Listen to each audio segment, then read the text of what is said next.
Ajma'in. Amma ba'd. Jamaah pengajian Mushola Bismillah yang insyaallah dirahmati Allah. Marilah pertama-tama senantiasa kita panjatkan puji syukur kita kepada Allah Subhanahu wa taala, di mana saat ini alhamdulillah kita semua masih diberikan kesempatan untuk menikmati karunia dan nikmat dari Allah Subhanahu wa taala. Nikmat-nikmat yang sungguh luar biasa yang tiada mungkin kita manusia dapat menghitung nikmat-nikmat tersebut. Di antara kenikmatan tersebut berupa nikmat kesempatan, nikmat kesehatan, dan terutama nikmat iman dan Islam di dalam diri kita, sehingga alhamdulillah pagi ini langkah kita masih dituntun oleh Allah Subhanahu wa taala untuk menuju taman-taman surga, yaitu kajian-kajian yang insyaallah semoga amal ibadah kita dihitung sebagai amal soleh bagi kita. Salawat serta salam semoga senantiasa tercurah atas junjungan kita, suri tauladan kita, Nabi Agung Muhammad Sallallahu Alaihi Wasallam beserta keluarga, para sahabat dan para pengikut yang insyaallah istiqomah sampai akhir zaman. Jamaah semuanya, seperti kemarin kita untuk menunggu Ustaz akan tadabbur atau tadarus Al-Quran, dan paling tidak pada hari ini insya Allah kalau kita biasakan baca Al-Quran, insya Allah kita akan lebih terjaga keimanan dan ketakwaan kita Allah Subhanahu wa taala. Kita akan lanjutkan tadarus kita di surat An-Naba. Kita mulai dari ayat 11. Monggo bagi yang bawa HP atau mushaf atau nanti tidak apa-apa, kita nanti kita talqin, kita ikut baca bersama, dan kalau ada waktu kita akan sedikit coba kita bahas hal yang perlu diperhatikan di dalam pembacaan surat An-Naba yang akan kita mulai dari ayat 11.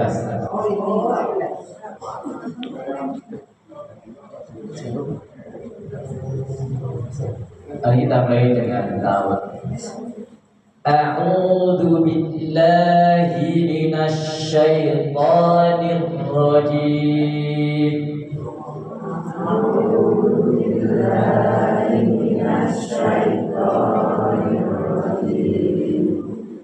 Bismillahirrahmanirrahim.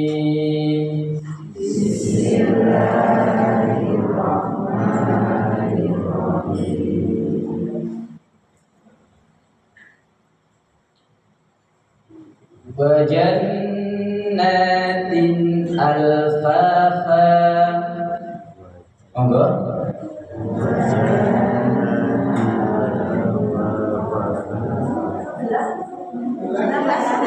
Oh, 11 nih.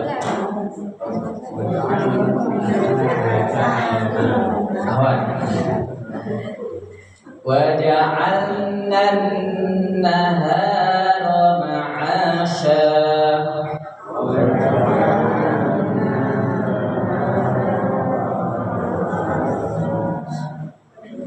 Wa banayna fawqakum sab'an shidada.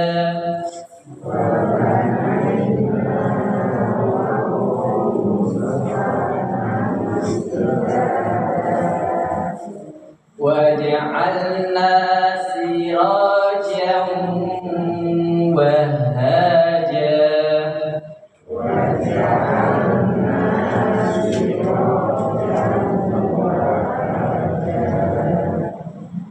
Wa anzalna minal mu'sirati ma'an thajjaja.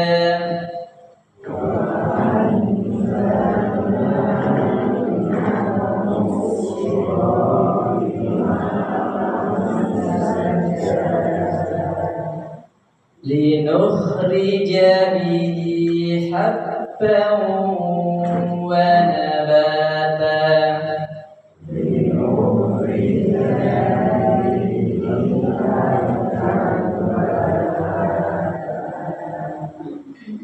وجنات ألفافا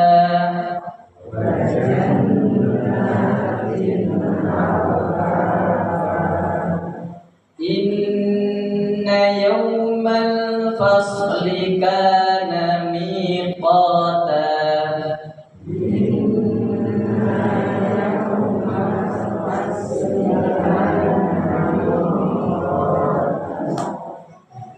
يوم ينفخ في الصور فتأتون أفواجا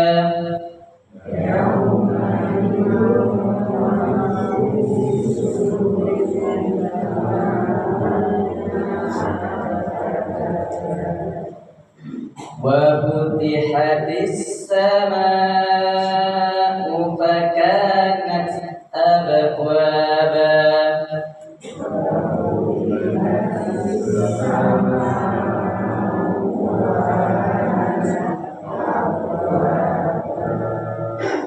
وسيرت الجبال فكانت سرابا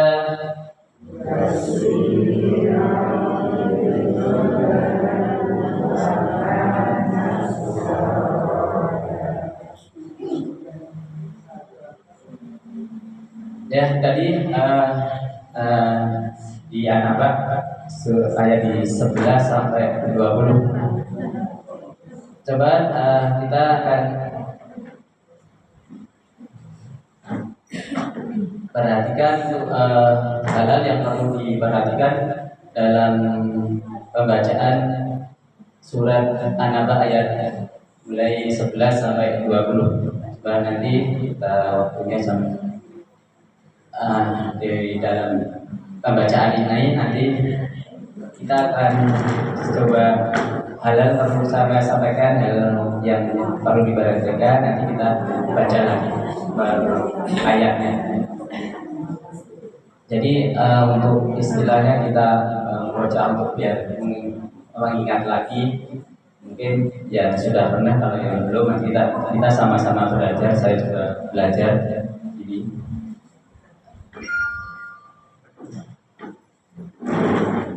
ya 11 وَجَعَلْنَا النَّهَارَ مَعَاشًا. Jadi yang perlu diperhatikan ini wajah, kadang ada yang maaf ya kan, waja'al. Jadi waja'al pakai ain. Nanti kita belajar ada ini beberapa sini di ayat di surat An-Naba ini ada antara huruf hamzah, huruf ain, jadi ada beberapa yang perlu kita perhatikan karena kalau kita salah di dalam pembacaannya akan merubah makna ataupun maknanya jadi tidak ada. Waja'alna di sini ada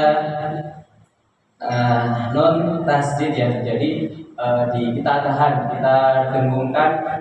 Kalau nun ini karena nun tasdid ini dengungnya yang di dalam gunahnya, istilah dengungnya ini kan dengung yang sempurna, jadi ditahan lebih lama, jangan waja'alna langsung ya, jadi ditahan dulu. Waja'alna nahar, jadi disempurnakan gunahnya atau dengungnya ya, di nun tasdid ini. Kemudian ha itu ada dibaca dua harokat ya, dua harokat yang tadi waja'alnan itu langsung masuk ya, kalau di waja'alnan, kalau di sini ada nun kemudian fathah, tapi ada setelah itu ada huruf alif lam masuk ke huruf, ketemu huruf nun, jadi langsung dimasukkan ya, dimasukkan pembacaannya, bukan waja'alnan, jadi langsung waja'alnan nahara ro-nya tebal, hurufnya dibaca tebal, bukan ya ro, bukan ra. Ma'a ini ma'ain ya, ma'a dua harokat juga. Kemudian ma'asya tolong untuk huruf shin karena ini tolong diperhatikan antara huruf shin dan huruf sin. Nanti kalau sin itu lidahnya kita taruh di gigi bawah ya, di bawah. Sa itu sa. Kalau ini yang tengah lidahnya diangkat ke langit-langit. Sya. Kalau yang sin sa, cuma diletakkan di sini kan sa. Kalau sin, kalau ini yang di sini, kalau ini hurufnya shin, jadi tengah lidahnya kita angkat ke atas dengan disertai kalau istilahnya ada sifat tafasyi ya. Sya diperhatikan. Monggo kita baca lagi. وَجَعَلْنَا النَّهَارَ مَعَاشًا. Monggo.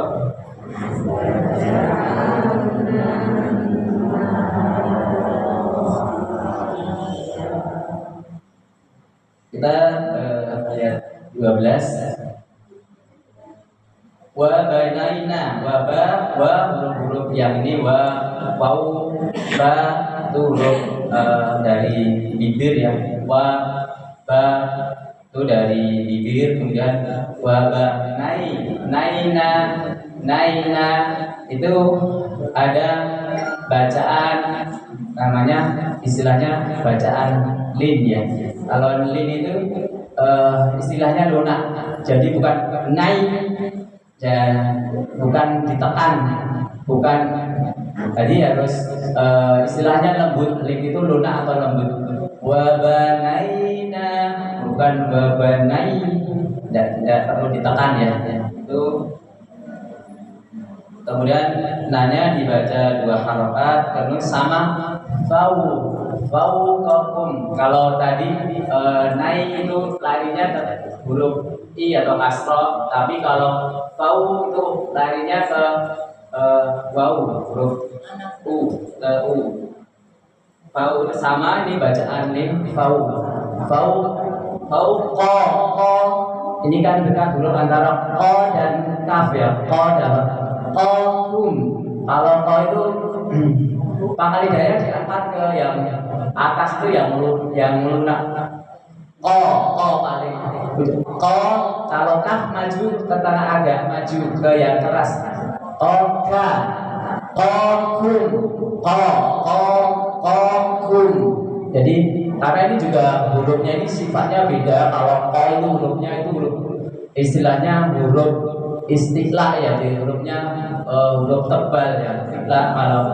Kalau kaf itu hurufnya beda. Jadi sifat-sifat hurufnya sangat beda jauh. Kalau qaf ini nanti tidak mengalir suaranya qa kali. Kalau kaf ini mengalir, huruf yang mengalir baik suara maupun nafasnya ya. Qum. Sab'an sa biasa sa. Di sini ada ba sukun, nanti ada istilahnya olah yang ringan ya. Sab'an yang subro yang ringan. Sab'an dan sab'an. Nah, di sini ada ain fathah ain ketemu huruf shin ya. Jadi nanti kita juga didengungkan ya, rifa nanti didengungkan dengung, dan kita menyiapkan. Karena dengung itu nanti ada beberapa yang bukan, kalau kita mungkin bukan semua ya. Kalau yang dengung atau ifa itu yang pakai itu cuma huruf qaf dan kaf yang Tapi yang lain ini kita dengungkan dengan menyiapkan huruf atau makhraj selanjutnya. Nanti kita perlahan kita juga akan mempelajari makhrijul huruf, ya, keluarnya huruf-huruf, karena kita tidak mungkin bisa membaca Al-Quran dengan benar tanpa mempelajari makhrijul hurufnya. Jadi harus nanti kita pelan-pelan sama-sama pelan-pelan belajar makhrijul huruf biar kita bisa membaca itu dengan benar, ya. Kemudian shida sama danya dibaca 2 harokat. Kalau ini berhenti di sini ada da dan fathah tanwin, ya, itu kalau dia lanjut dia akan dibaca dan. Tapi kalau ini berhenti akan berhenti seolah jadi mat tabi'i. Jadi namanya dalam hukumnya namanya, nanti kita bisa pelajari mat iwad, ya. Jadi kalau ada fathah tanwin tapi kita diwakafkan itu akan menjadi fathah, menjadi mat tabi'i bacanya. Saya ulangi, nanti kita ulangi lagi. Wa banayna fawqakum sab'an shidada. Monggo.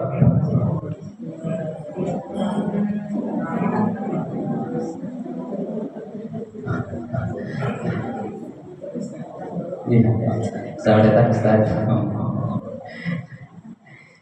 Monggo di sekali masih bisa dibaca ulang. Wa banayna fawqakum sab'an shidada. Monggo.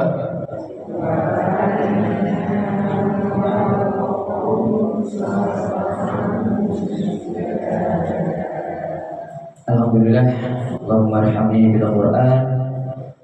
Semoga ini yang sedikit ini nanti bisa dapat nambah keilmuan kita, dan insyaallah meningkatkan keimanan dan ketakwaan kita kepada Allah SWT, dengan mendekatkan kita lebih mendekatkan diri dengan banyak berinteraksi dengan Al-Quran, karena Al-Quran ini akan menjadi syafaat kita di akhir nanti di yaumil qiyamah. Ya, siap.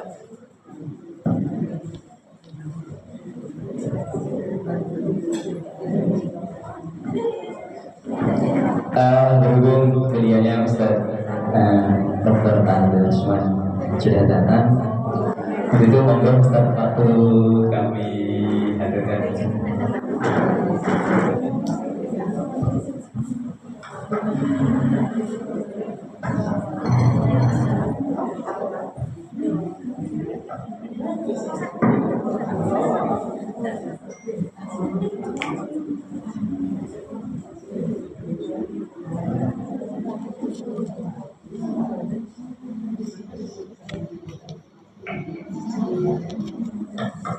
Bismillahirrahmanirrahim.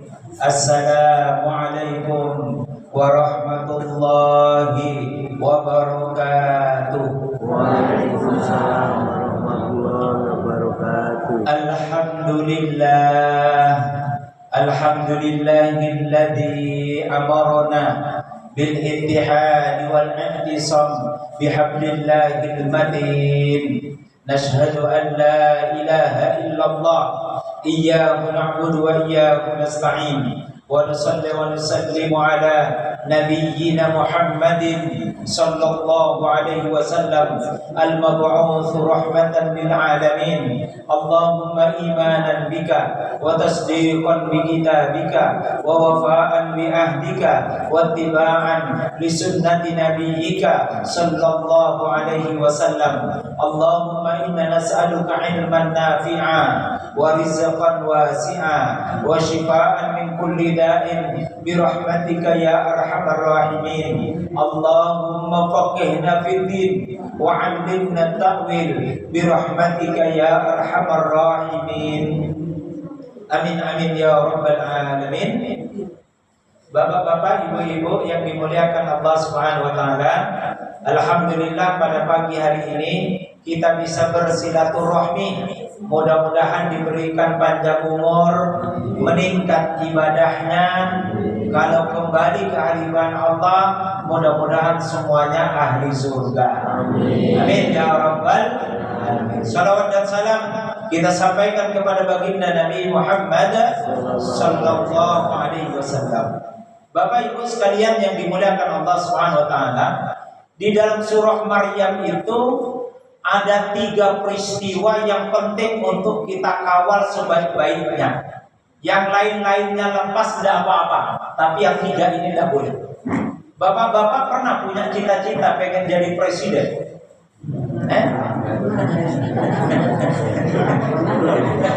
Pernah enggak, Pak? Jadi kita ini punya banyak cita-cita, tapi belum tentu semuanya tercapai. Tapi ya enggak apa-apa. Ya enggak apa-apa. Tapi yang 3 ini tidak boleh lewat. Yang pertama apa? Salamun alaihi yauma wulida. Sejahteralah, bahagialah ketika orang itu dilahirkan dari rahim ibunya. Bapak Ibu dulu ketika dilahirkan dari rahim ibu kita masing-masing berbahagia apa enggak, Pak? Enggak tahu. Wes lupa. Nangis. Tetapi dipastikan bahwa setiap bayi yang lahir ke muka bumi, dia disambut dengan kebahagiaan, dia disambut dengan kesenangan. Bapaknya bahagia, ibunya bahagia, kakek neneknya apalagi. Oh, kakek nenek itu bahagianya ketemu cucu itu melampaui ketemu anak, Pak. Oh, cucunya dimarahi, ibunya nangis, kakeknya iso nangis. Goro-goro cucunya minta permen tidak boleh, dimarah-marahi setengah mati. Oleh kakeknya digendong dibawa keluar. Kamu minta permen apa? Kakek tak? Maka kata surah Maryam itu, salamun alaihi yauma wulida. Ketika ada seorang ibu yang sedang dalam keadaan hamil, maka sambutlah kehamilan itu dengan penuh kebahagiaan. Dulu bapak ibu lahir ke muka bumi ini disambut bahagia apa tidak? Disambut bahagia apa tidak? Tentu disambut bahagia. Selesai sudah lewat. Tetapi perintah itu belum selesai di situ. Lalu kemudian dilanjutkan perintah itu, wassalamun yauma yamutu. Dan pastikanlah berbahagia, pastikanlah dalam keadaan sejahtera justru ketika orang itu bertemu dengan sakaratul maut. Jadi ayat itu ingin mengatakan justru puncak kebahagiaan kita itu ketika sakaratul maut. Padahal sudah menjadi kelaziman semua orang membayangkan mati aja tidak mau. Apalagi merencanakan kematian, tidak mau lagi. Mikir aja tidak mau. Tetapi ternyata Qur'annya mengatakan justru bahagiakanlah dirimu, raihlah puncak kebahagiaan itu justru ketika terjadi sakaratul maut. Itu perintah Quran. Sehingga kalau itu jadi perintahnya Quran, kita yang berikhtiar berusaha, gimana caranya ketika nanti bertemu dengan sakaratul maut, justru itu adalah puncak kebahagiaan. Wassalamun yauma yub'atsu hayya.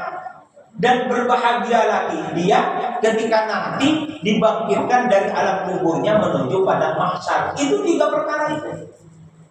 Dan ternyata 3 perkara ini, atau setidaknya 2 yang terakhir ini tergantung kepada cara kita hidup selama kita berada di dunia ini. Dan kalau diperas lagi, kita lahir jadi anak kecil, jadi remaja, SMA, perguruan tinggi, kerja, tetapi yang diperhitungkan oleh Allah Subhanahu wa taala, wadal akhiratu khairul laka minal ula. Maka yang lama-lama, yang dulu-dulu itu semuanya dihapus oleh Allah. Maka tergantung orang itu selamat tidak selamat itu justru ketika dia berhadapan dengan sakaratul maut. Jadi apakah hari ini Bapak Ibu itu dijamin menjadi orang beriman? Belum tentu. Nunggu ketika dia meninggal dunia dalam keadaan dia menjaga imannya, baru dia orang beriman. Kalau sekarang ini masih rock and roll, Masih godaan kanan kiri atas bawah. Sosok pengen jadi politisi umur udah 65 tahun. Tapi masih pengen ngomong istilahnya. Masih umur boleh 60, tapi kadang-kadang semangat seperti umur 25 tahun. Itu bisa begitu. Sehingga yang kita kawal hari ini, maka apa? Fantadiru, hei para manusia, tunggulah. Inna muntadirun, karena sesungguhnya hakikat semua manusia itu kerjaannya nunggu apa? Dia nunggu mati. Kalau ibu-ibu dapat antrian mau periksa dokter, dapat antrian nomor 25, kira-kira aras-arasan enggak pikirannya? Aras-arasan, pengen dan antriannya dipercepat. Itu sifatnya orang menunggu. Kata si Simba, lagan nih mono mati pengen dipercepat. Itu sifatnya orang menunggu. Menunggu itu membosankan, Pak. Pengen kita dan cepat-cepat ngomong. Padahal kita ini orang yang menunggu. Inna muntadirun, kita ini semuanya sedang menunggu. Menunggu apa? Menunggu sakaratul maut. Nah, kira-kira seperti menunggu dokter apa enggak? Maksud saya pengen dipercepat, diperiksa dokter apa enggak? Nah, itu tergantung pada kondisi mental kita masing-masing. Oleh karena itulah maka Al-Quran dan hadis Nabi mengajarkan agar orang selamat ketika berhadapan dengan sakaratul mautnya, agar dibangkitkan dari alam kubur dalam keadaan selamat. Maka semua itu kembali kepada hati kecil kita. Ternyata di situ letaknya, Bapak Ibu sekalian. Kita tidak tahu kan kapan kita akan kembali kepada Allah. Tetapi cepat atau lambat itu pasti akan terjadi. Dan cepat atau lambat kita tetap harus bisa mengkondisikan dalam keadaan berbahagia. Dan gimana biar kita tetap berbahagia, dekat ataupun lambat, itu ternyata letaknya ada di dalam hati. Dalam hati. Maka di dalam hadis Nabi dikatakan innaman a'malu binniyat. Segala sesuatu itu tergantung pada niatnya. Wa likulli imri'in ma nawa. Orang berkualitas tidak berkualitas tergantung pada niatnya. Boleh dia orang yang tersenyum tampak orangnya santun. Boleh dia berbicara seperti malaikat tampak dia orang yang saleh. Tapi kalau hatinya jahat, tetaplah dia orang jahat. Bisa dipahami? Tetaplah dia orang jahat. Karena di balik senyumnya itu ternyata ada kejahatan yang sedang dia sembunyikan. Bahwa di balik perkataannya yang seperti malaikat, ternyata ada borok yang sedang dilindungi. Maka kata hadis itu, likulli imri'in ma nawa, kualitas orang itu tergantung pada niatnya. Kalau niatnya kuat, dia nanti yang akan menggerakkan organ tubuhnya. Hatinya menggerakkan mata untuk memandang, hatinya menggerakkan lisan untuk berbicara, hatinya menggerakkan telinga untuk mendengar, hatinya menggerakkan tangan untuk memegang, dan hatinya menggerakkan kaki untuk melangkah. Hati ini. Kalau hatinya kemerungsung, apa kemerungsung? Saya orang Madura, saya ngomong Jawa nggak ngerti maksudnya. Kemerungsung, terburu-buru. Kalau hatinya terburu-buru, nanti tangannya cekatan apa tidak? Nanti jadi nggak cekatan, mungkin malah bisa begini-begini. Itu berangkat dari hatinya. Maka yang harus dibenahi pertama kali itu justru adalah nomor hati. Karena hati ini nanti yang menggerakkan semua organ tubuh kita. Bisa dipahami? Nah, maka pertanyaannya di dalam kitab Al-Adhkar Imam An-Nawawi, Rasulullah SAW bersabda, apa sabda beliau? Innama yu'tan nasu biqadri niyatihim. Allah itu akan memberi hambanya tergantung pada kekuatan niat di dalam hatinya.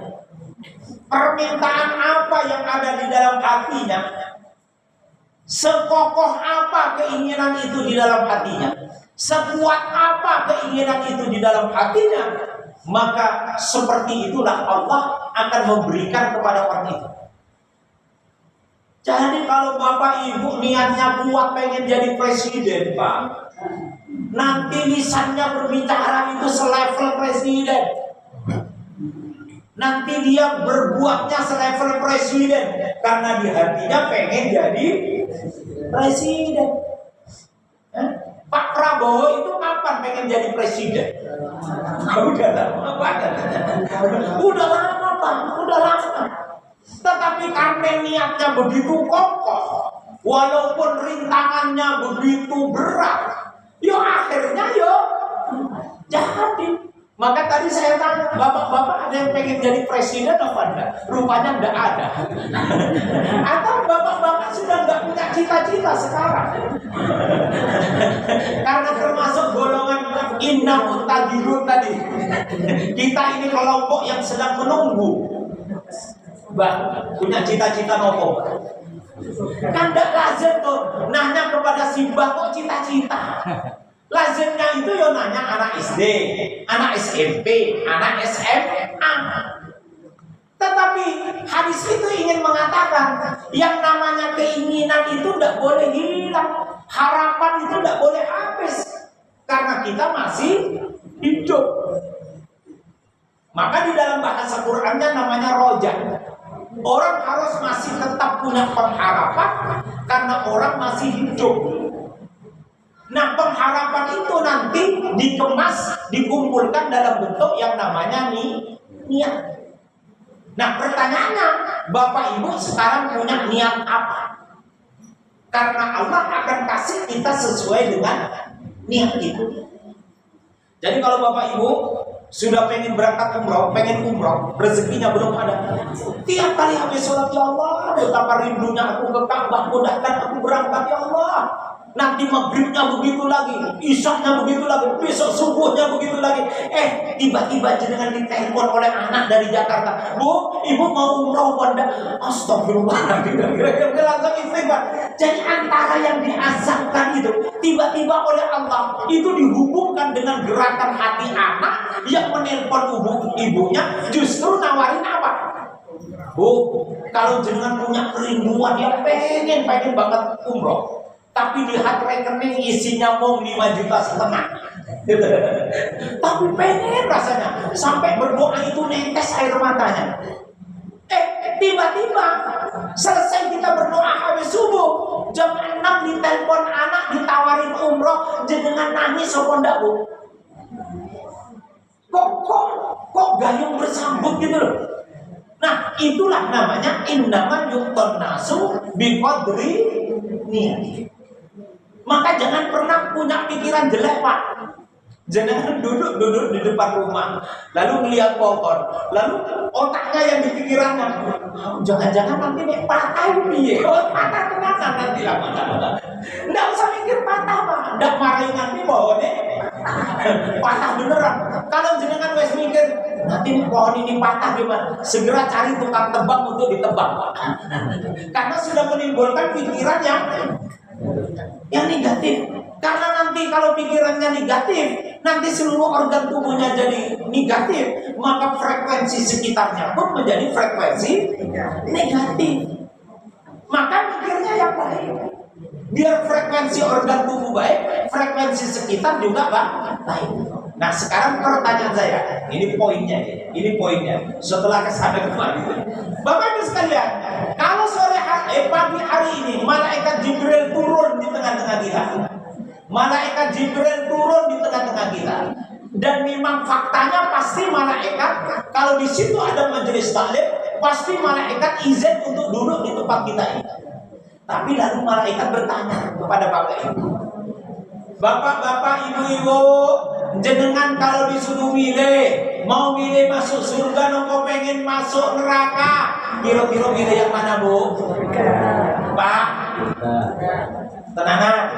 Jadi suaranya kok orang mantap kok, Tidak seperti suara sumpah sertijab. Kalau sertijab kan mantap, ya toh? Apakah saudara bersedia menjadi direktur BCA calon? Bersedia? Oh, mantap. Nah sekarang saya tanya Bapak Ibu, untuk memastikan niat di dalam hati kita ini kuat atau tidak, itu diungkapkan dalam bentuk takrir, ditunjukkan dalam bentuk ucapan yang mantap. Maka saya tanya, kalau Bapak Ibu ditanya oleh para malaikat, pengen masuk surga atau masuk neraka, milih surga atau neraka? Surga. Alhamdulillah.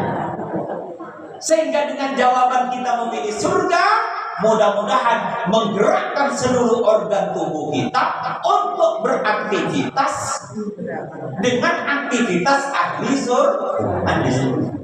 Begitu. Maka para sahabat ketika ditanya oleh Nabi pengen semuanya menjadi ahli surga, maka kata Rasulullah SAW, kalau kalian pengen menjadi ahli surga, maka beramallah dengan amalannya ahli surga.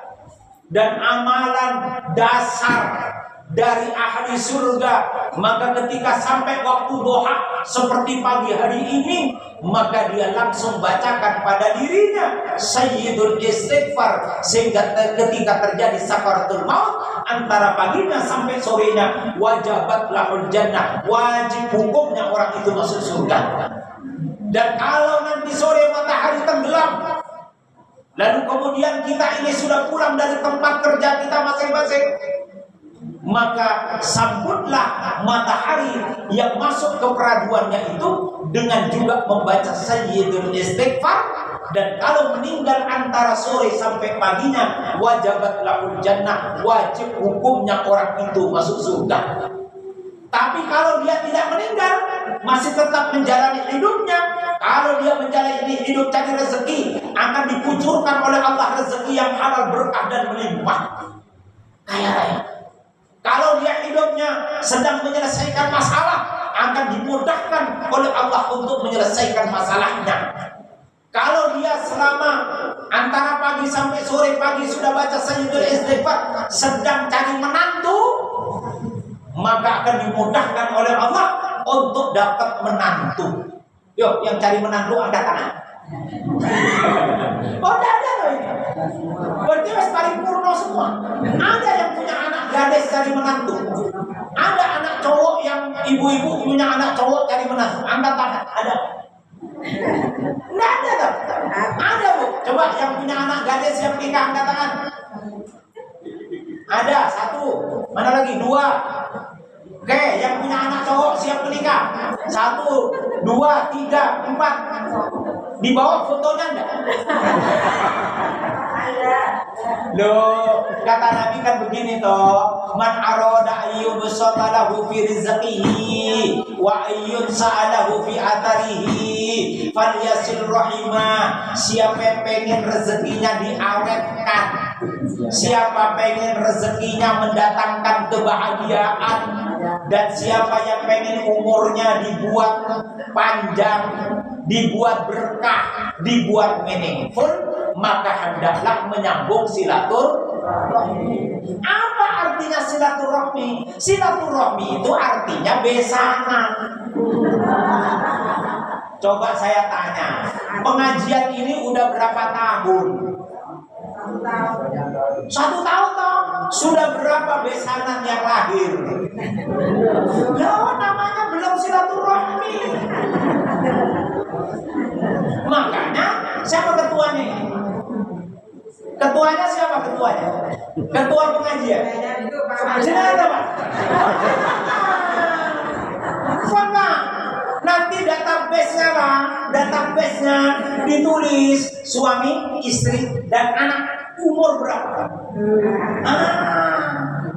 Nanti kapan-kapan Pak, wajib ngajak anak, tapi anak yang belum menikah.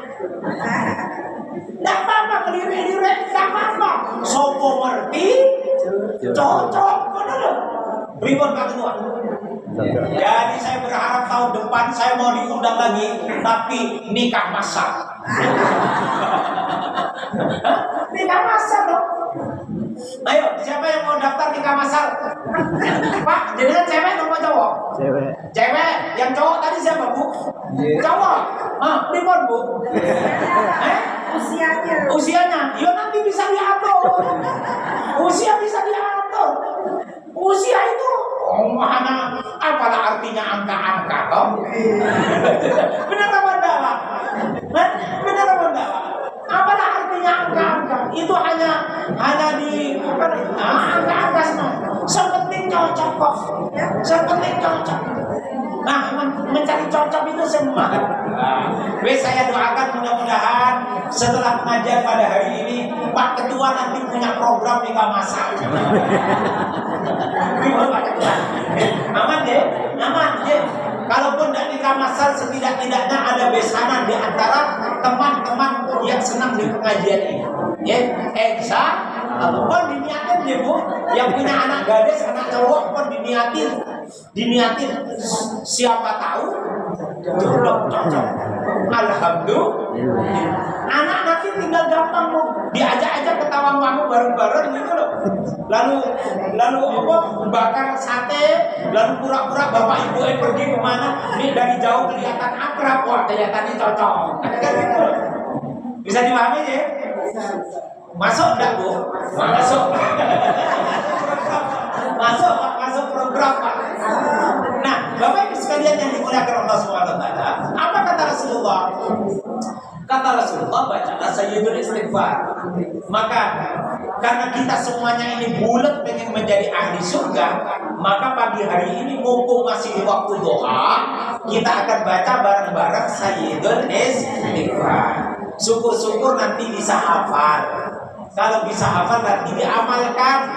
Biar di mana kita duduk di situ surga. Di mana kita beraktivitas di situ ada surga. Karena bacaan Sayyidul Istighfar itu kita bawa kemana-mana bersama dengan diri kita masing-masing. Bismillahirrahmanirrahim. Allahumma anta rabbi la ilaha illa anta khalaqtani wa ana abduka wa ana ala ahdika wa wa'dika mastata'tu a'udzu bika min syarri ma sana'tu abu'u laka bi ni'matika alayya wa abu'u bi dzambi faghfirli fa innahu la yaghfiru ad-dzunuba illa anta. Jadi Sayyidul Istighfar ini Bapak Ibu sekalian, kita sudah meminta ampun kepada Allah sebelum kita berbuat dosa. Nah, istimewa apa? Kita sudah meminta ampun kepada Allah sebelum kita berbuat dosa.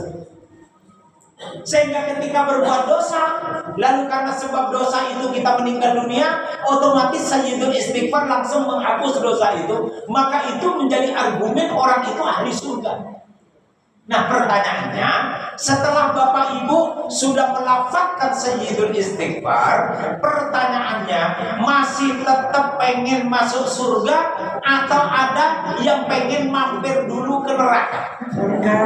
Masih tetap masuk? Tidak ada yang pengen rekreasi sejenak ke neraka. Siapa tahu ada yang penasaran? Tidak usah toh? Berarti sama.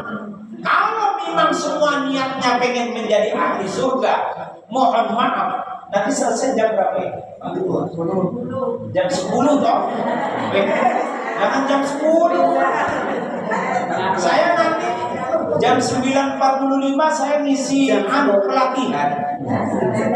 pelatihan tentang kemakmuran bulan Ramadan.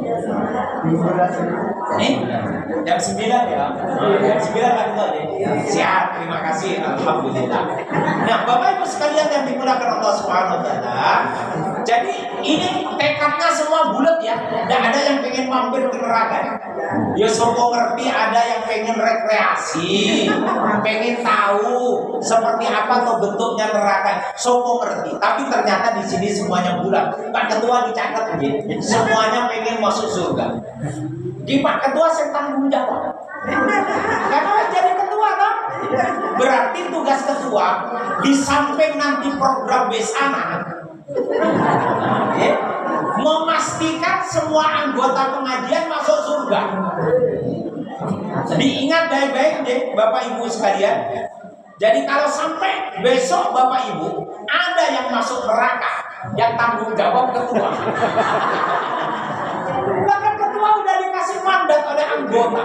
Semua anggota pengen masuk surga. Maka nanti jam 9.00 selesai ditutup pengajian ini, saya akan berdiri di pintu keluar. Tolong setoran Sayyidul Istighfar satu-satu. Apa keliru saya? Enggak keliru kan?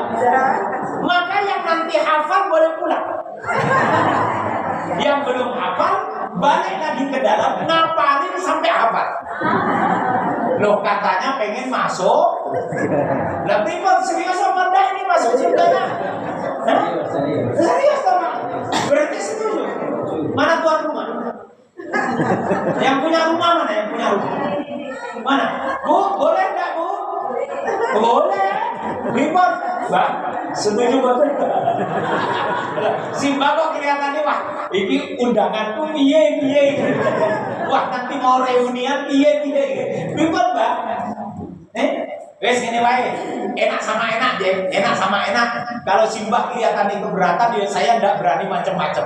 Karena kepada Simbah ini rapani macam-macam. Gitu? Wes berarti program hafal Sayyidul Istighfar jadi programnya ketua. Kalau sampai nanti ada yang enggak hafal berarti saya tanggung jawab ketua. Wah, bar pengajian ini kelihatannya mundur ketua. Kata kaidah usul fiqh mengatakan idza la yudraku kulluhu la yudraku kulluh. Kalau enggak bisa dihafal seluruhnya, jangan tinggalkan seluruhnya. Nah, kita baca dulu untuk pertemuan kali ini, bacaan yang pendek dulu, baru seiring dengan perjalanan waktu sedikit demi sedikit nanti kita hafalkan jadi semuanya. Itu ya, setuju ya Bapak Ibu sekalian? Setuju ya? Oke, baik, terima kasih. Saya perlu Apa gimana? Alhamdulillah bulan depan sudah hafal. Pertemuan nanti sudah hafal. Oh, alhamdulillah. Bismillahirrahmanirrahim. Allahumma anta rabbi. Allahumma anta rabbi. Allahumma anta rabbi. 1, 2, 3. Allahumma anta rabbi. Oke, untuk meyakinkan. Wahid isnain salasa. Allahumma.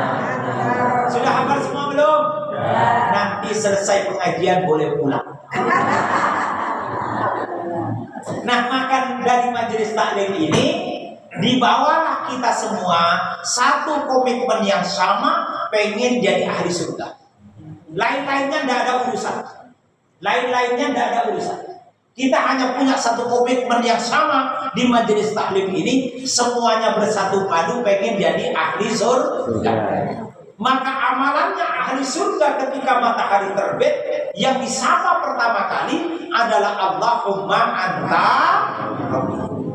Dan ketika matahari terbenam, yang disapa pertama kali Allahumma anta rabbi. Matahari terbit, dunia menjadi terang, maka Allahumma anta rabbi. Matahari tenggelam menjadi gelap, Allahumma anta rabbi. Dalam terang Allahumma anta rabbi, dalam gelap Allahumma anta rabbi. Itu penting. Bisa dipahami ya? Bisa diamalkan mulai nanti sore. Nanti rasakan bagaimana Allah menganugerahkan kenyamanan di dalam hidup. Nanti rasakan kenikmatan Allah yang dihadirkan di dalam kehidupan kita. Tiba-tiba urusan kita mudah selesai. Tiba-tiba rezeki kita ini jadi awet, bakok, kok tidak hilang-hilang. Istilahnya namanya berkah. Berkah itu rezekinya awet, nggak habis-habis. Padahal gajinya nggak gede, tapi kok iso awet. Bahkan anaknya bisa sukses-sukses. Padahal rezekinya nggak besar. Nah, itu namanya berkah. Rezekinya awet. Karena pagi disapa Allahumma anta Rabbi, sore yang disapa Allahumma anta Rabbi. Rabbon itu siapa? Rabbon itu yang ngasih kita rezeki. Rabbon itu yang memberi kita hidup. Rabbon yang memberi kita keluarga. Rabbon yang memudahkan kita menarik nafas. Tarik nafas tuh, mumpung bisa tarik nafas. Mumpung bisa. Suatu saat nanti tidak. Mumpung bisa tarik sebanyak-banyaknya. Mumpung gratis. Ada waktunya besok narik udara berbayar. Ente tahu apa? Berbayar tahu? Mumpung gratis. Kapan-kapan kita pengajian di Tawangmangu, di bawah Grojogan Sewu, kita tarik nafas dan kita nikmati segarnya udara, mumpung gratis. Cocok. Wah, jenengan ke pulau saya, tak jamin semuanya gratis makan tiap hari pakai ikan. Ayo, wes tak gratisin rapopo. Ikan baru naik dari laut, wes tak hidangkan tiap hari. Kalau mau, tapi naik kapal 12 jam. Saya itu Madura tapi kepulauan lagi, Pak. Naik kapal 10 jam namanya Pulau Kangian. Pulau Kangian. Nah, jadi saya ini manusia terpencil, Bu. Jadi dulu kita mandang Jawa itu tempat genderuwo. Sehingga orang pulau saya itu kalau mau ke Jawa itu harus olah kanuragan dulu, harus sakti dulu, harus sakti mantra gunung. Baru kalau udah sakti kita ini nyebrangi laut 12 jam, terus nanti dari Madura ke Surabaya itu sekian jam. Itu harus sakti dulu, Pak. Sekarang sakti. Udah enggak. Karena saya udah KTP Solo. Udah hilang saktinya, Pak. Karena sudah berhasil saya menaklukkan perempuan Magelang.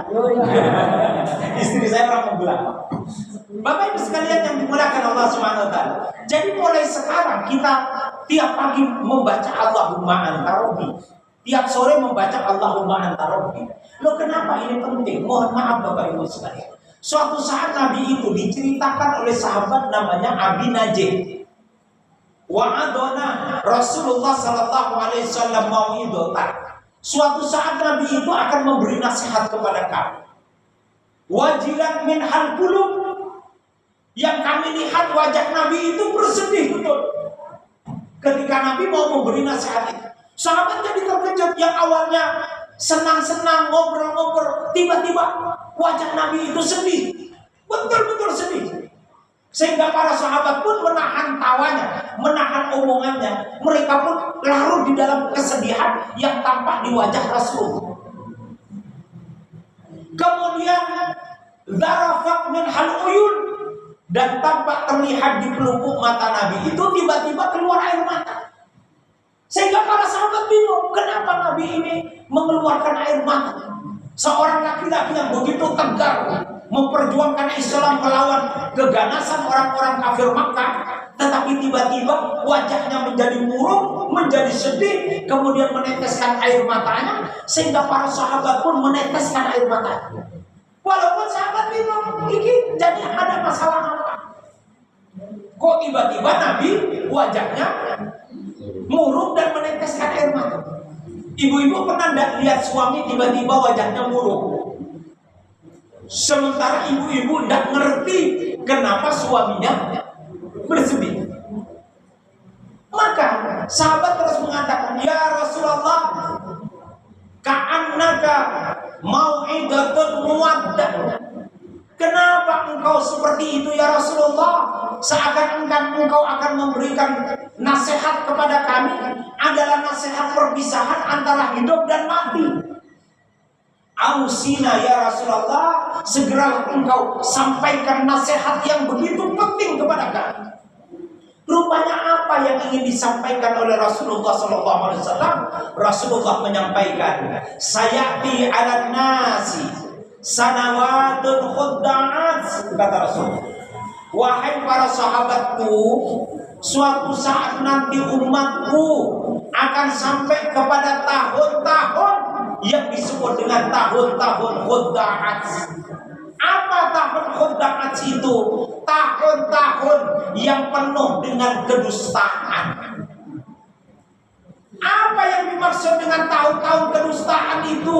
Mohon maaf Bapak Ibu sekalian, kalau umatku hidup di zaman itu, banyak orang punya kecanggihan untuk menutupi kebohongan. Ada banyak orang pintar untuk menyembunyikan kemaksiatan. Itulah namanya zaman khudda'at. Sekarang Saya tidak berani ngomong begitu. Biar Bapak Ibu mau saya menyimpulkan. Tapi saya jelaskan dulu deh, karena ini lebih berat daripada urusan itu, Pak. Itu lebih berat dari urusan itu. Nanti saya jelaskan. Yusaddaqu fi al-kadhib. Ada orang dia berkata jujur, tetapi tidak dipercaya. Dibilangnya dia dusta. Tapi sebaliknya, wa yukadzabu fi as-shadiq, orang yang berkata dusta justru dikatakan dia orang jujur.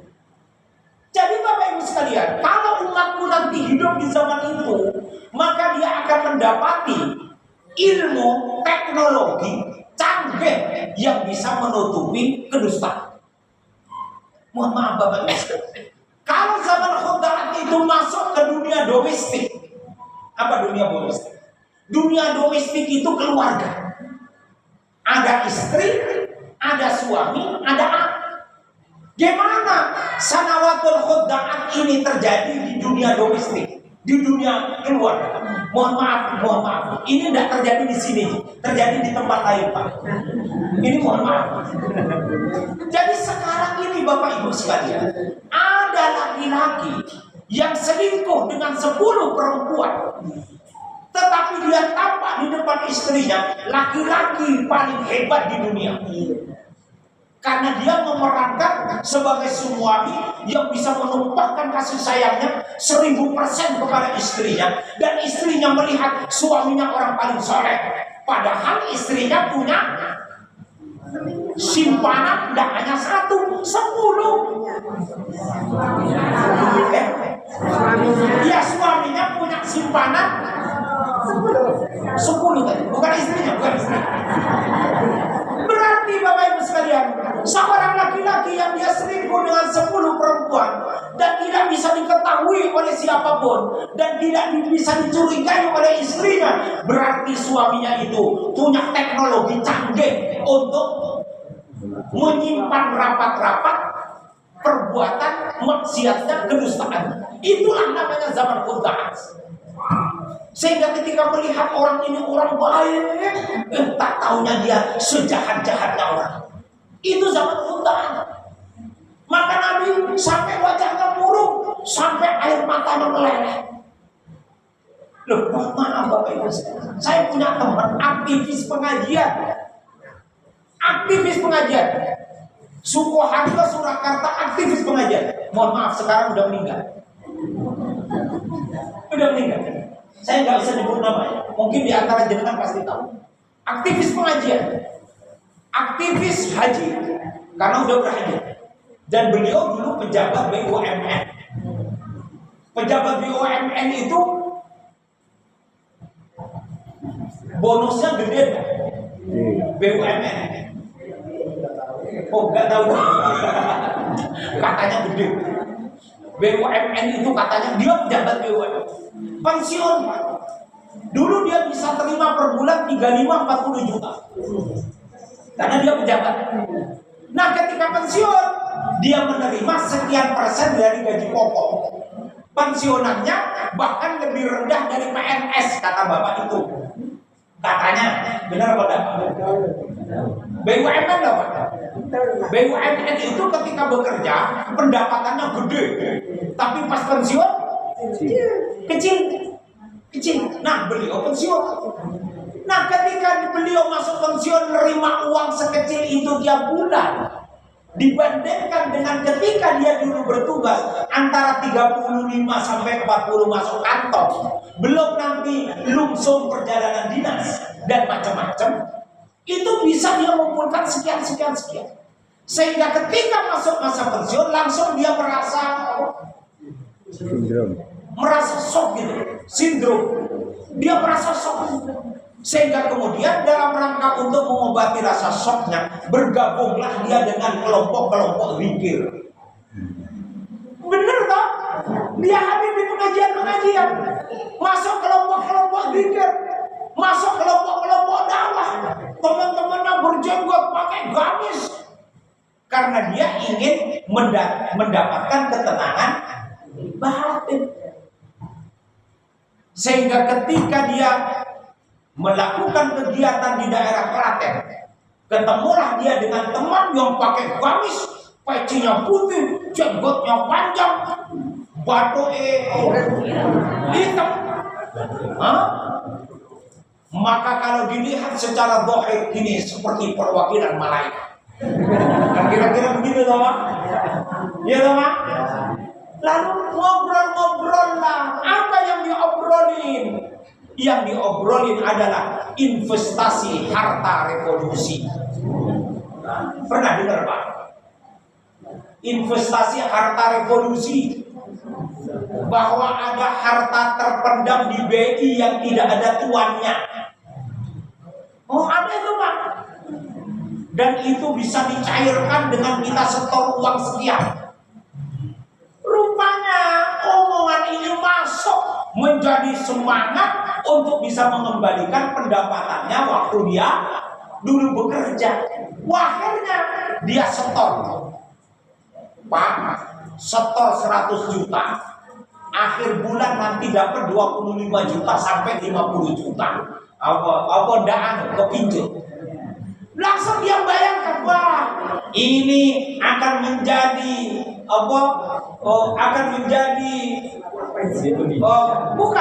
akan menjadi kejutan untuk istrinya. Maka dia enggak ngomong sama istri karena ingin dia masuk 100 juta.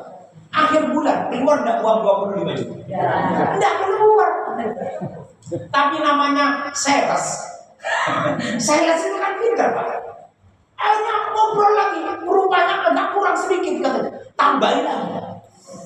Besoknya belum keluar 5 juta. Pak, kurang sedikit, Pak. Nanti bisa naik lagi 10 kali lipat, kata dia. Setorin lagi. Namanya sales kan pintar, tau, Pak. Sales itu. Akhirnya tidak terasa sampai 1 miliar lebih. Dan tidak terasa akhirnya sampai rumah cuma pun dimasukkan ke bank pelecet, ke rentenir daerah Gonila. Enggak jadi, Pak. Enggak. Tempatnya di mana-mana, di Solo Raya lah.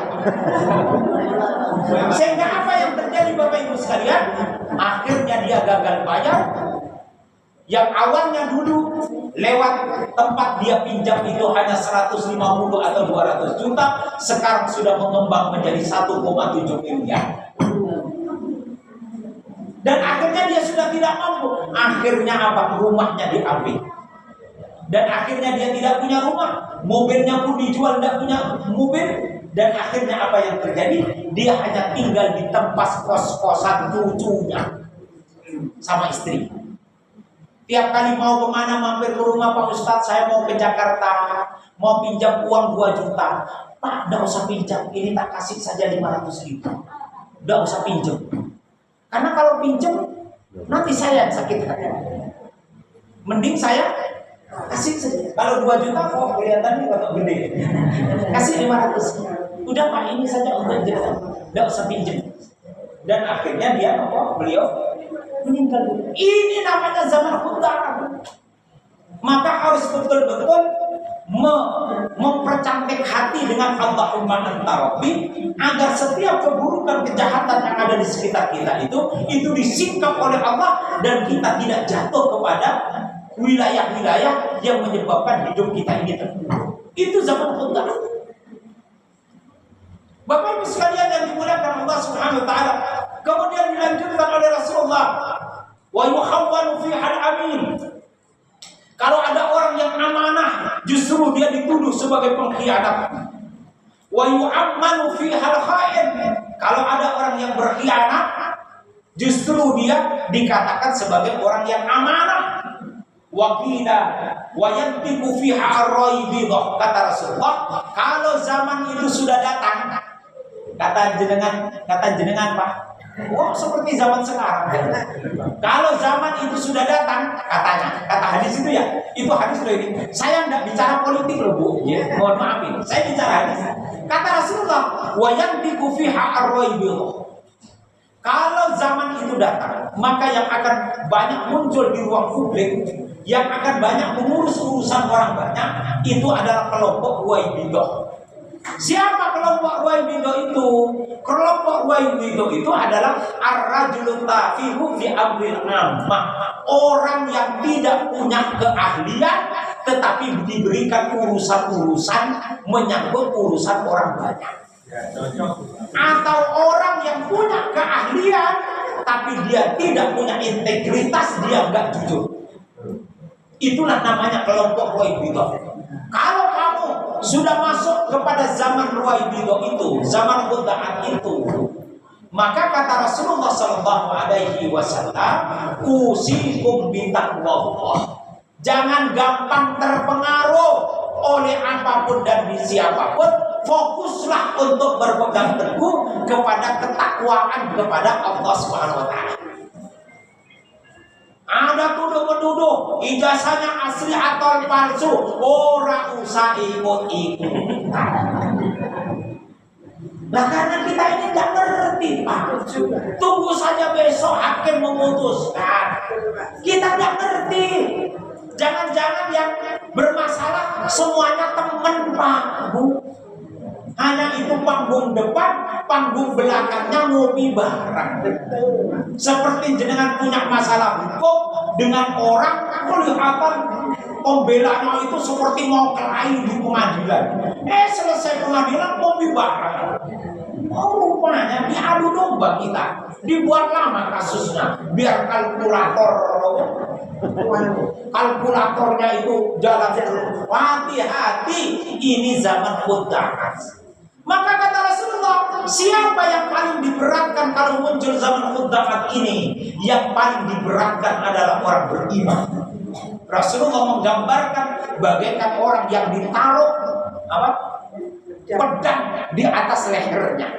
Kalau dia tetap berkata jujur, dilepaslah pedang itu.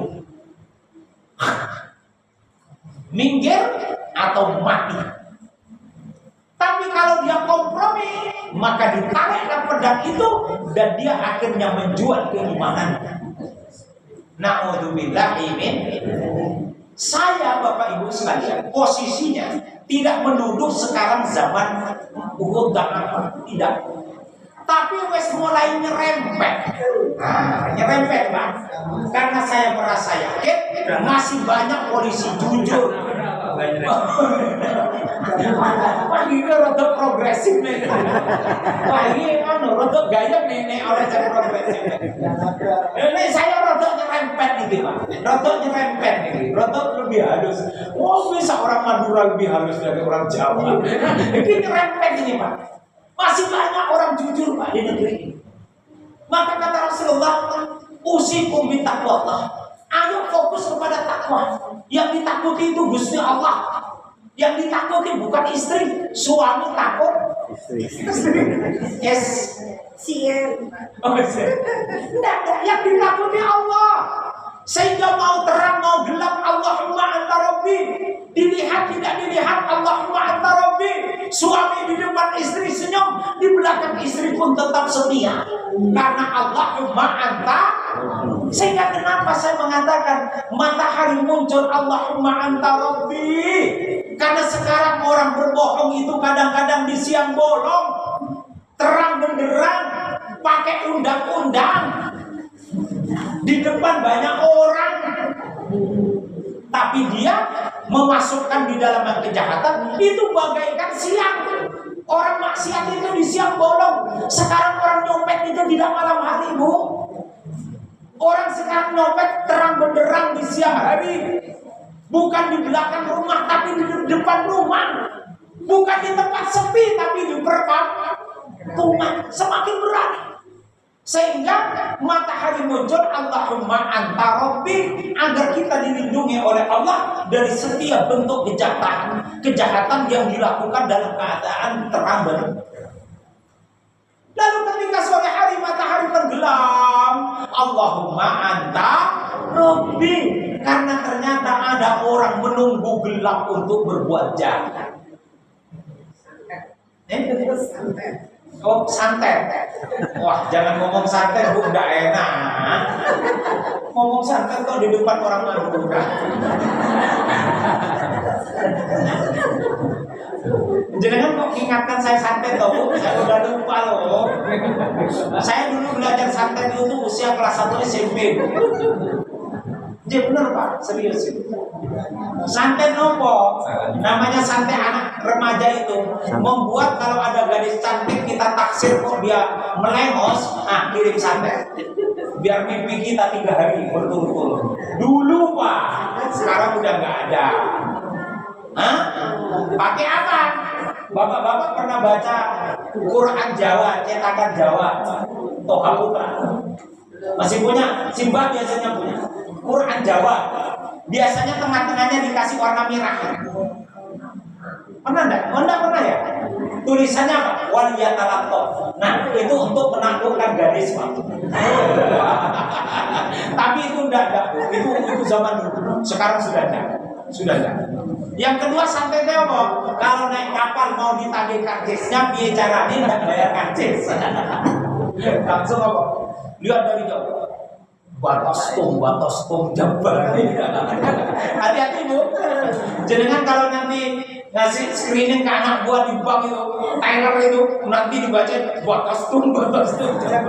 Itu bahaya itu. Itu bahaya. Enggak, itu masa lalu Bu. Udah enggak. Saya enggak mengamalkan. Wis Bu, rasa diingatkan satu. Nah, Bapak Ibu sekalian, jadi ada kejahatan dilakukan di waktu terang, ada kejahatan dilakukan di waktu gelap. Maka agar kita dilindungi dari itu semua, maka kita baca ketika matahari tenggelam itu Allahumma anta rabbi. Sehingga kita ini akan dididik oleh Allah, punya mental di dalam keadaan terang kita tetap jujur, di dalam keadaan gelap kita tetap jujur. Dalam keadaan terang benderang kita tetap jadi orang baik, dalam keadaan gelap kita tetap jadi orang baik. Ibu-ibu jadi istri soleha ketika suami ada maupun suami bepergian keluar kota, tetaplah jadi istri yang soleha. Bapak-bapak juga sama, menjadi suami yang soleh walaupun dia di depan istri atau dia di belakang istri, karena bacaannya Allahumma anta. Nah ini kadang-kadang enggak, di depan istri kelihatannya jinak atem, di belakang istri roket roket. Na'udzubillah ini, maka kita bacakan zaman khutbah ini dengan bacaan apa? Allahumma anta rabbi. Lalu yang kedua Bapak Ibu sekalian, was-sam'i wa ta'ah law ta'ammara 'alaikum 'abdun. Taat, dengarkan dan taatlah kepada pemimpin yang kalian pilih di antara kalian. Karena banyak pembisik. Lah pemimpin kita Pak Prabowo ya sudah sampai nawato saja. Qaulul qadiyar fa'ul khilaf. Karena setiap keputusan pemimpin seharusnya menghilangkan perbedaan di tengah-tengah masyarakat. Alaikum bisunnati, ikutlah dengan sunnahku kata Rasulullah. Deres Quran, deres sunnah. Lalu yang ketiga, wa sunnatil khulafa'ir rasyidin al mahdiyyin. Kalau cari pemimpin di antara kalian, cari suami, cari menantu, cari suami, cari penantu, cari pemimpin yang rasyidina, yang menuntun kepada sumber-sumber kebaikan, al mahdiyina, yang menunjukkan kepada kebaikan. Sehingga kalau kita punya pemimpin seperti itu, tenang kita, pemimpin kita baik. Sehingga semua omongannya insya Allah juga baik. Lalu kemudian yang berikutnya apa? Wa'addu bin nawajidi, gigitlah imanmu dengan gerahammu sehingga kamu selamat keluargamu, selamat duniamu, selamat rezekimu, dan bahkan selamat ketika nanti kembali ke hadirat Allah dalam keadaan husnul khotimah. Itu semuanya dihadirkan dengan bacaan apa? Allahumma anta rabbi. Kalau istrinya cerewet, bapak-bapak, Allahumma anta rabbi. nah, langsung bacain di depannya, Pak. Allahumma anta rabbi. Lalu diterusin. Nah, nanti Pak Ketua yang melanjutkan. Iya, Pak. Dilanjut. Biar istrinya jinak, Pak. Kalau suaminya yang kelihatan rock and roll, kelihatannya ini kok susah ini rumus matematikanya kok enggak rumus matematikanya kok enggak bisa diterapkan. Lah itu langsung dibaca. Pak, jenengan ini kok seminggu ini aku lihat jenengan ini kok kelihatannya Pak. Kok kelihatannya ada yang wis Pak, Allahumma anta.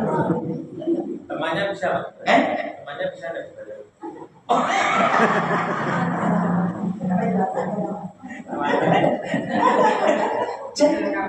Jadi bisa dipahami deh.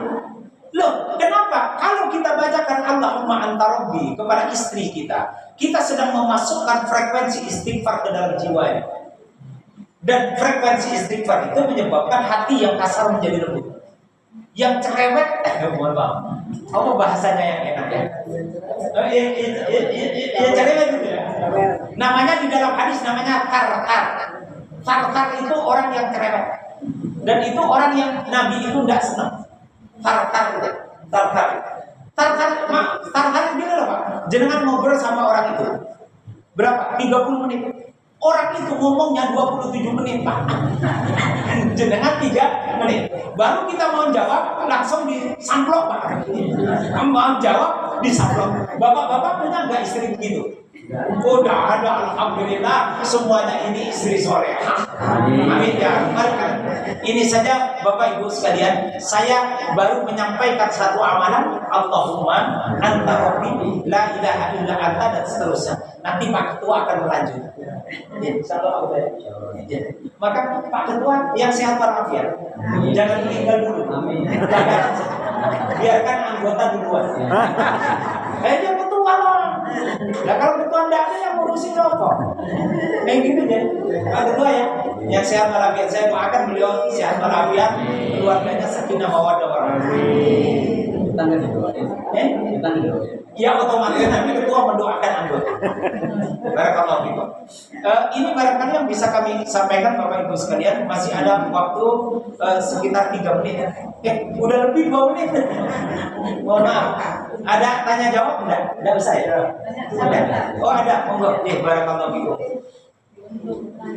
Pakai suara saya. Assalamualaikum warahmatullahi wabarakatuh. Ustaz untuk bacaan istighfar, istighfar itu apa harus jam 9 terwaktu juga. Seandainya kita udah zikir pagi pertama di subuh kan kita zikir pagi petang, sorenya zikir petang kita di sholat asar. Berarti kan nggak usah ulangi Allahumma anta rabbi lagi kan? Ya, persis. Terima kasih. Jadi Allahumma anta rabbi itu adalah bagian dari zikir petang yang disusun oleh Syekh Hasan Al-Banna yang kemudian kita kenal dengan namanya Ma'thurat. Ma'thurat itu semua zikir dan bacaannya Nabi di waktu pagi dan sore itu dikumpulkan jadi satu namanya Ma'thurat. Tapi kalau kita membaca hanya satu saja itu udah boleh. Karena itu yang dituntunkan oleh Nabi. Sehingga kalau pagi sudah baca Ma'thurat, sudah berarti otomatis Allahumma anta rabbi, sudah cukup. Bisa dipahami ya? Kapan bacanya? Mulai dari habis subuh. sampai habis waktu doha. Waktu doha habis jam berapa? Jam 10:30. Tapi lebih afdol kalau pagi matahari baru muncul langsung dibaca, atau sore matahari tenggelam. Gitu Jemu. Jadi kalau sudah zikir pagi petang, di dalam zikir pagi petang itu sudah ada Allahumma antar asbahna wa asbahal mulku lillah dan seterusnya. Barakallahu. Masih ada lagi? Cukup ya? Cukup, mari kita berdoa sambil konsumsi jalan ya. Sambil saya baca doa. A'udzu billahi minasyaitonir rajim. Bismillahirrahmanirrahim. Hamdan syakirin, hamdan na'imin, hamdan yuwafi ni'amahu wa yukafi mazidah. Rabbana lakal hamdu kama yanbaghi li jalali wajhikal karim wa 'azimi sultanik. Bi rahmatika ya arhamar rahimin. Ya Allah ya Rahman, ya Rahim, ya Aziz, ya Ghaffar. Jadikan semua orang yang duduk di majelis taklim ini ya Allah menjadi ahli surgamu di dunia dan menjadi ahli surgamu nanti di akhirat ya Allah. Ya Allah ya Rahman, ya Rahim, ya Aziz, ya Ghaffar. Jadikan orang-orang yang duduk di majelis taklim ini ya Allah, Engkau mudahkan sumber rezekinya ya Allah, rezeki yang halal, berkah dan melimpah ya Allah.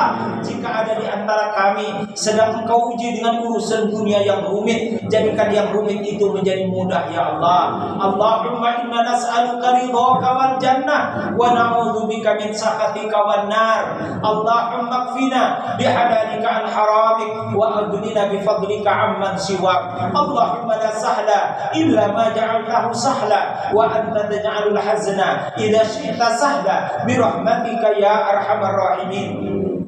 Ya Allah ya Rahman, ya Rahim, ya Aziz, ya Ghaffar. Kalau ada di antara kami yang sakit, sembuhkan ya Allah. Kalau ada di antara teman kami, sahabat kami, jamaah kami sudah Engkau panggil keharibaanmu ya Allah, jadikanlah kuburannya menjadi bagian dari taman-taman surga ya Allah.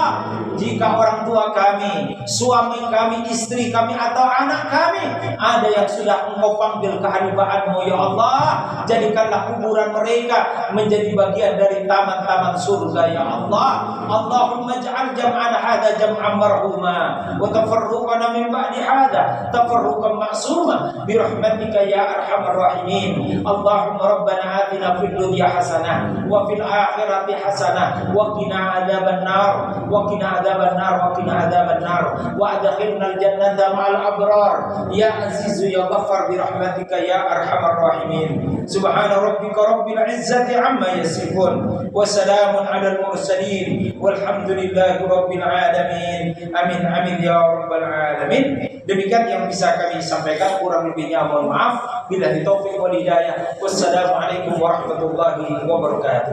Waalaikumsalam warahmatullahi wabarakatuh. Terima kasih kepada Antara Ustaz Abdul Usman yang beliau tadi memberikan nasihatnya.